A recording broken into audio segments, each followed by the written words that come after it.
Hello, my name is Ashlyn with the Clem Public Library, and we're doing our first table talk. So bear with me, but we're going to introduce the genealogy room to you. So let's go in there. And what I'm going to do, this is actually, it was dedicated to Betty Luntz. She was a long time employee volunteer that helped get the genealogy room set up. So a few years ago, it was dedicated under her name, but I'm going to go ahead and spin the camera around. That way I can go over everything that's located in here. Maybe. We'll have to see. Okay, there we go. So whenever you come in, forgive the mess. We are actually going through all of the donated items. We get a lot of donations, which we love, but sometimes it takes us a while to get through them. But this is a project that the staff is actually working on. Once this project is done, our microfilm computer will be back at this location, but right now it's in our lobby, so you can use it to see to read through all the microfilm that we have. In this wooden cabinet, these are all of the donated family histories that we have. So if you donate a family history to us, this is where it's going to be located.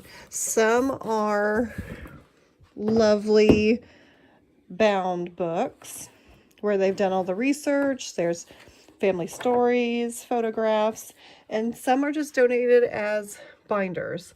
Either way is fine with us.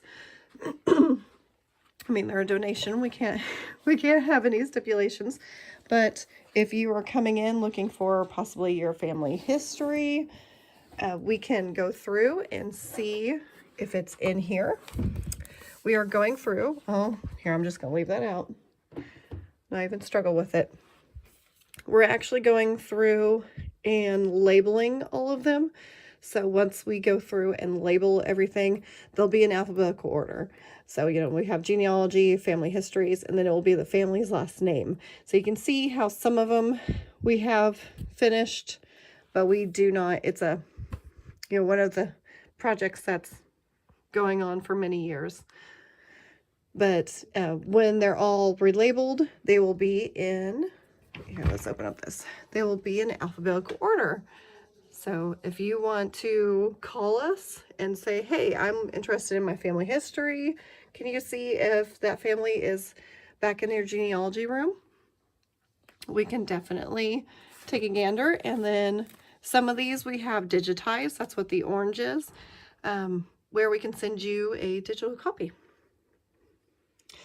Down at the very bottom of this wooden display cabinet are the physical copies of all the bulletinos. Those are the newspapers. Here, let me get one out for you.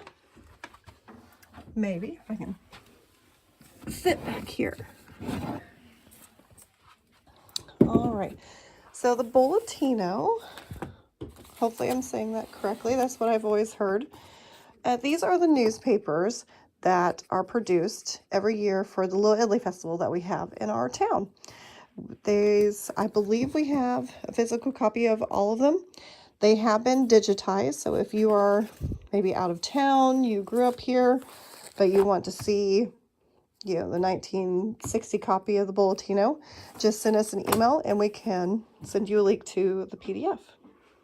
But that's what on the bottom, all of those containers are the Bulletinos. So, I forgot to mention, there is the please sign in for the genealogy room.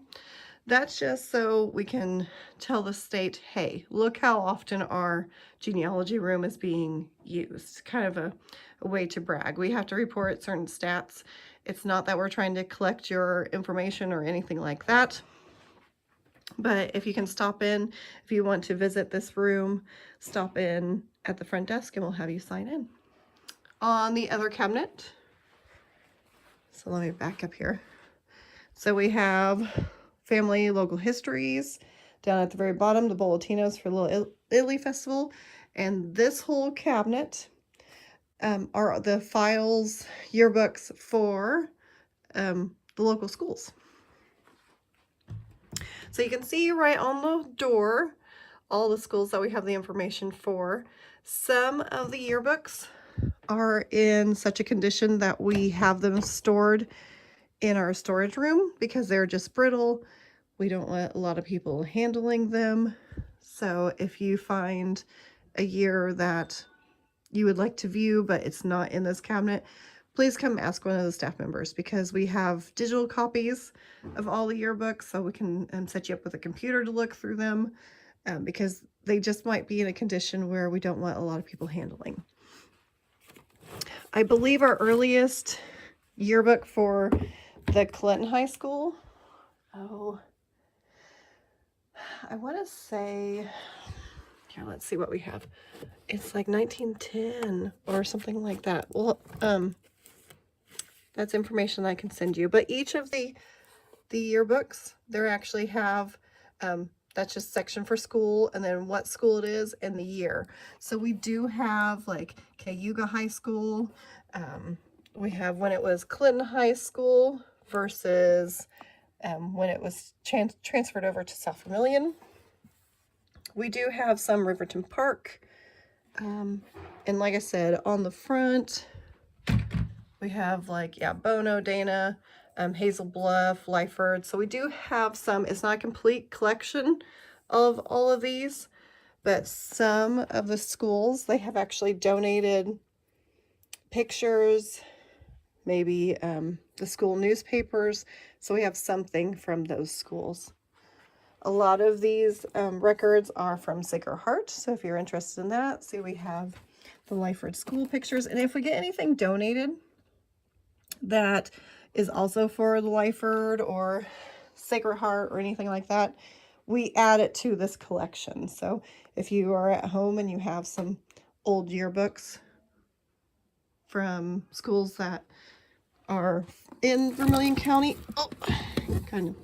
but are no longer open, yeah, think of us, because we might add it to our collection.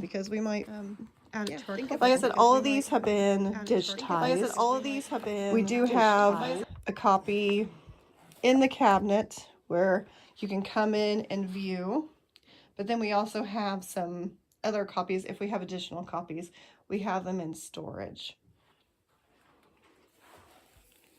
Now, these are not able to be checked out, but we do have a copier where you can make photocopies, or if you come and look at the physical item and you want us to send you the scanned file, we can also do that. So these are all of our school files. Go ahead and close that. Sorry if I'm really shaky. I'm not used to holding a camera phone. So let's see if it's plugged in. We've been moving things and I don't know if it's powered on or not. Yes, it is. So this device, it's actually an enlarger. So if you have, well, come on. Might not be plugged in. But it's where you can actually, you know, if you have a book or some records, you set it under here. And this actually slides out, and then you can enlarge it. I know I'm missing just like one power button. Oh well. If I get that working, I will show you guys later. But then on this screen, it shows the enlarged photo. You can actually turn this dial to zoom in to make it even larger. And then, like I said, this comes out so you can place your documents or photographs, your records right here. And it's to enlarge.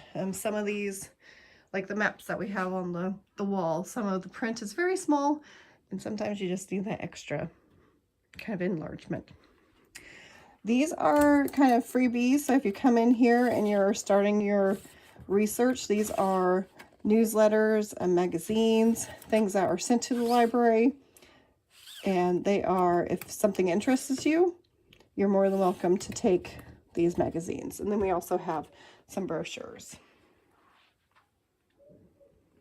In these cabinets, this is more for the staff.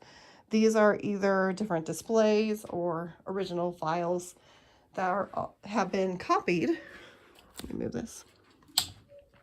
The original files that have been copied and put into all of these binders. So this is the bulk of our collection. Let me back up here. So they are organized by what type of records they are and location. So we have, it starts with, and up at the top, you can see how we have each kind of bookshelf labeled on what type of records they have. So it starts with birth records, and then it goes to cemetery records. And on here, you can see, you know, Brown Funeral Home. So these are the funeral home records. And then it also has, if, you know, if it is just a plain binder, you can always look at the labels down here, and it tells you what type of cemetery or what type of death records, hospital records. I apologize. What type of records they are. So we go through, and then we have all the census records. Those are actually maps of the cemeteries. So if you're looking for a certain plot or burial site, you can come in and see if we have it. And then we have city directories, coal mine, railroad records, death records. And these are all things that have been given to the library or donated to us. So I am not going to claim that it's a complete collection. We might be missing some years, but we will do the best that we can. And then we also have just general history of Clinton, Indiana. So we have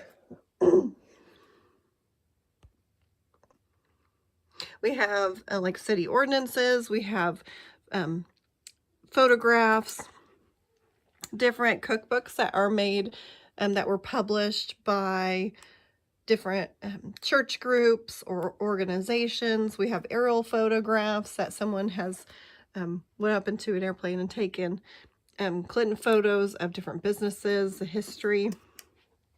And then the next thing that we have is Park County history. So we have, since Park and Vigo are our neighbors, we have a lot of things that have been donated and that we've purchased about, you know, Park County, and then it goes to Vigo County, and then just Indiana in general is the very bottom.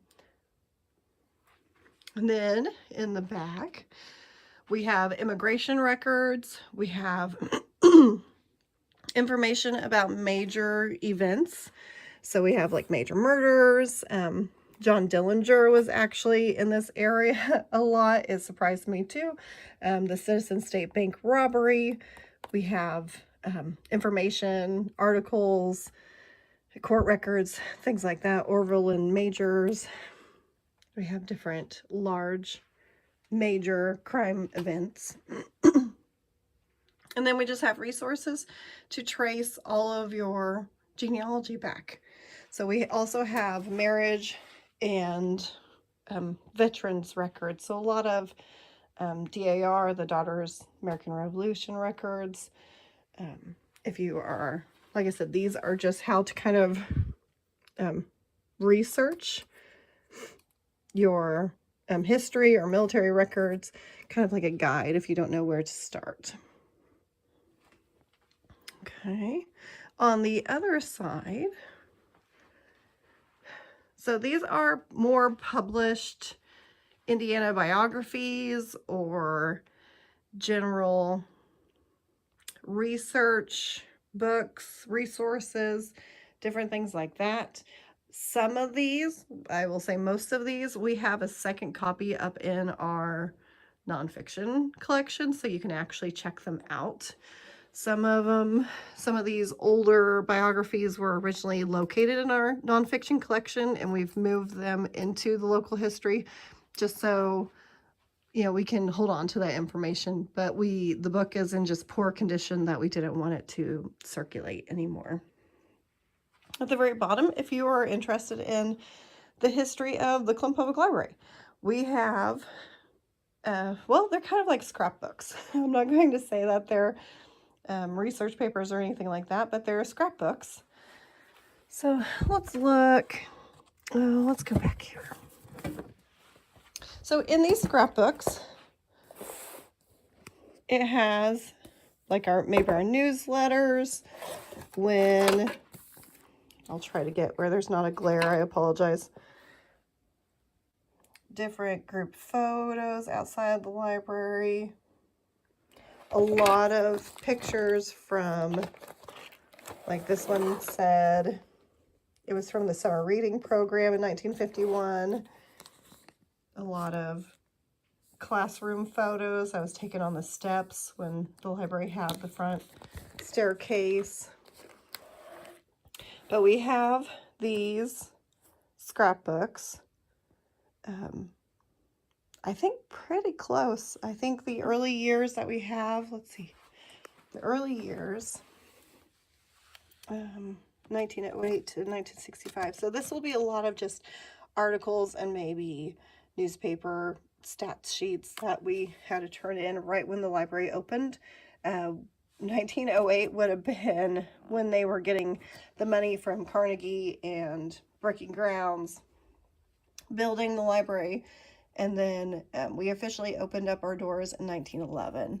So we have just like scrapbooks, newsletters, major events. I believe this is, oh, this is when in 94, 93, 94, this is when the library purchased more lands and expanded the two ends. You can see how, just how much, like the whole building was just gutted to build the version that we have today. So you can see the original part of the building, and then there was actually two wings that were added on either side, and then it reopened in 94. So we just have some pictures if you are interested in the history of the Clinton Public Library. And then these binders, they are obituary binders. So we have the Newport Hoosier State News, not newsletter, newspaper, the Daily Clintonian. So these are, for these certain years, they are all the copies of the obituaries that were placed in the Daily Clintonian. So that kind of gives you, you know, what day did it show up in the newspaper. So you can go here, you can search, and it will say, okay, the person passed away on this day, they were born on this day, but then it showed in the Daily Clintonian, you know, a week later or something. But then you can go over to our microfilm, and you can select that specific day and then use our microfilm machine to get a copy of it, to read the full, if there was an obituary note early on. Of course, it was just short and sweet. They just gave you the information. But that's kind of what, in the later years, let's go here. In the later years, we actually had a volunteer that would come in and gather all the newspapers, and he would make copies. And so the obituary is actually right there. So it's nice and easy. They have indexes kind of listing everyone's name and letting you know when it was. So if you're doing family history and research, it's just kind of a quick reference. It's nice to have.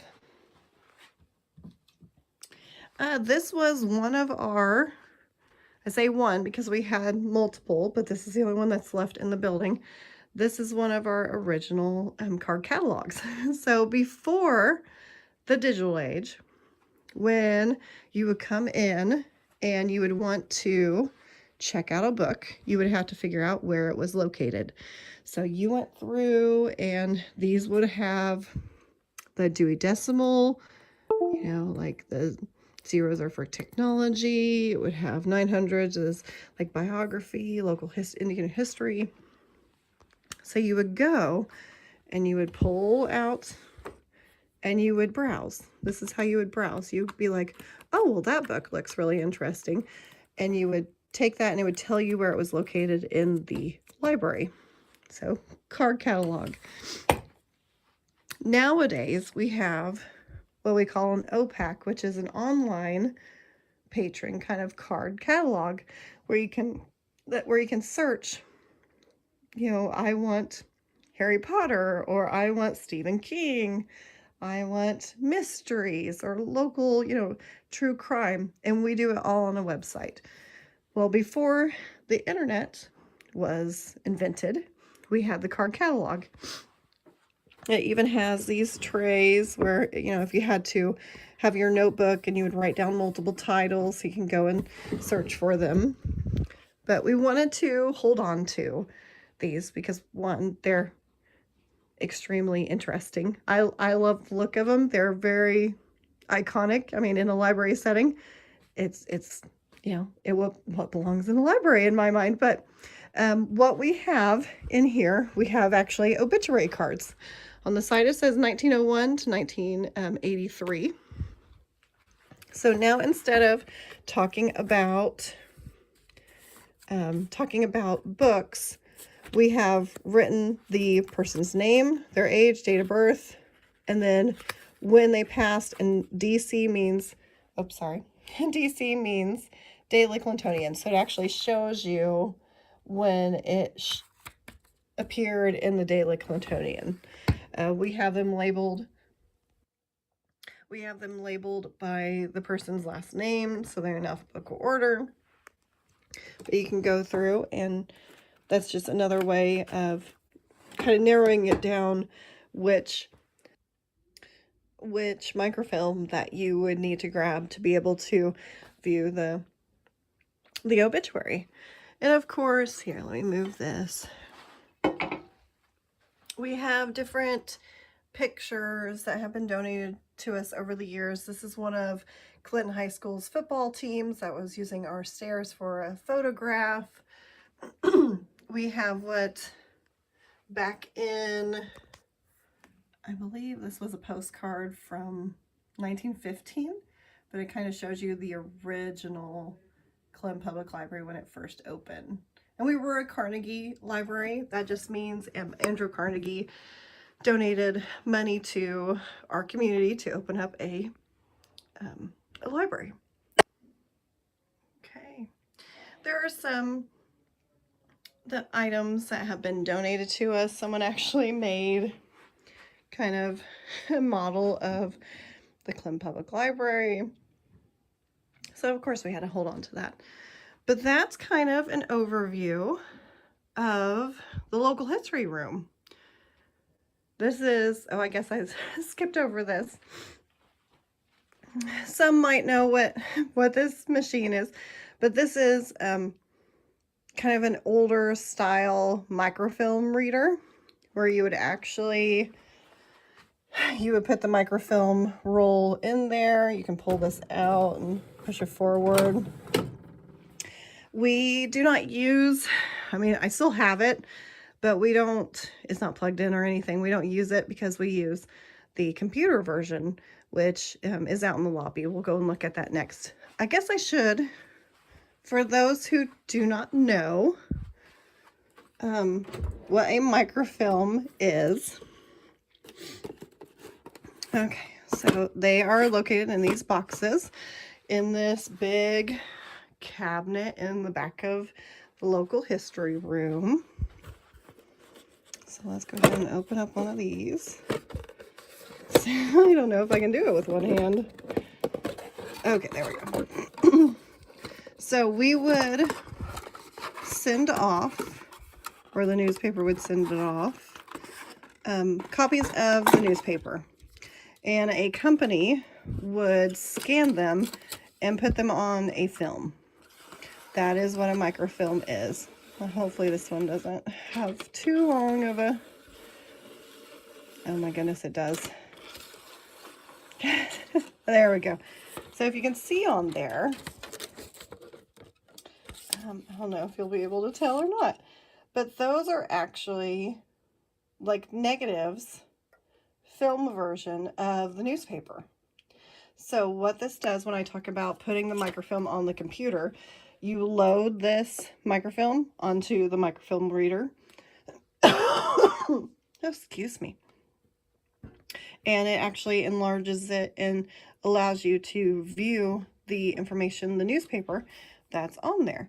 So each box lets you know this is April through June of 1913, and it's the Daily Clintonian. So you can go through if you are looking for maybe older style. We always like looking at the sales flyers. We always love, one of the best things that you can do, find all the Decembers and read the kids, the students, Dear Santa letters. Oh, they're hilarious.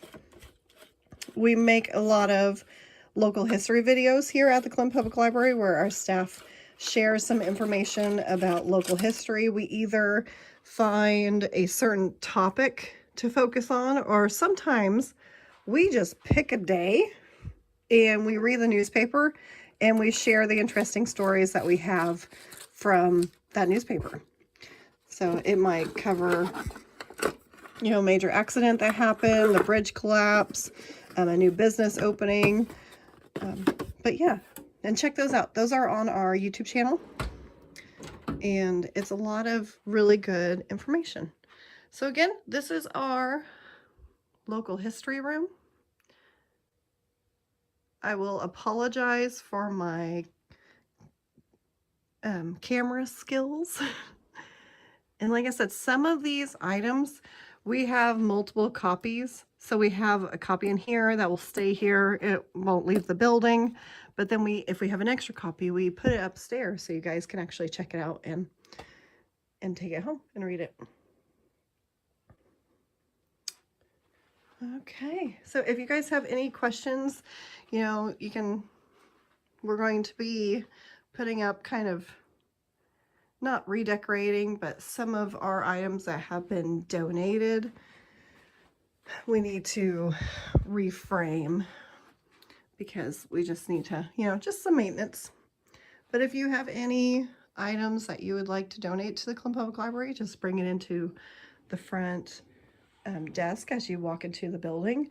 You will probably end up either talking to me or Misty.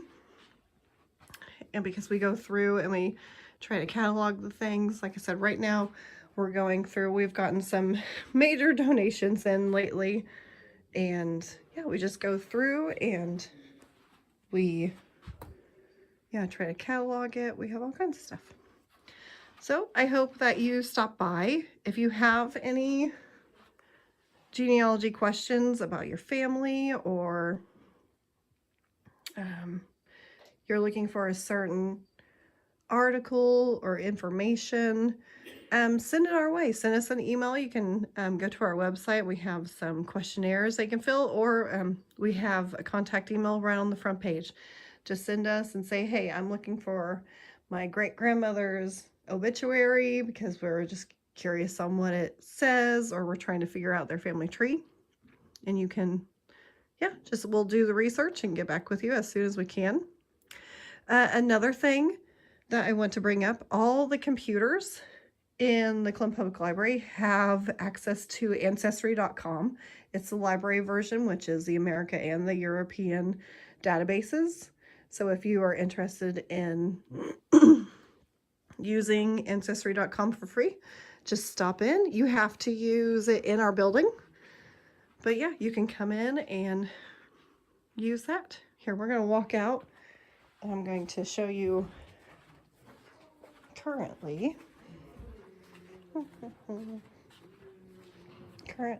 this is a computer that's normally in the genealogy room, and it has the microfilm reader. But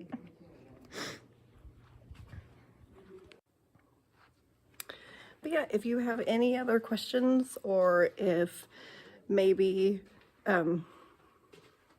you want to see something again, maybe like I said, my camera skills, I'm sorry. But if you are interested, or you have any other questions, if you are looking for some specific information, or if you have some donations that you would like to drop by and see if we want to add it to our collection, just reach out to us. And again, thank you for listening. Next month, excuse me, next month we will actually be showing off the upstairs balcony, and just we've made it into a really nice cozy location that we have a lot of information on there. Right now we have a bird watching station because no one thinks about bird watching in the wintertime, but they're still out there. So yeah, thank you for listening, and we'll see you next time. Bye.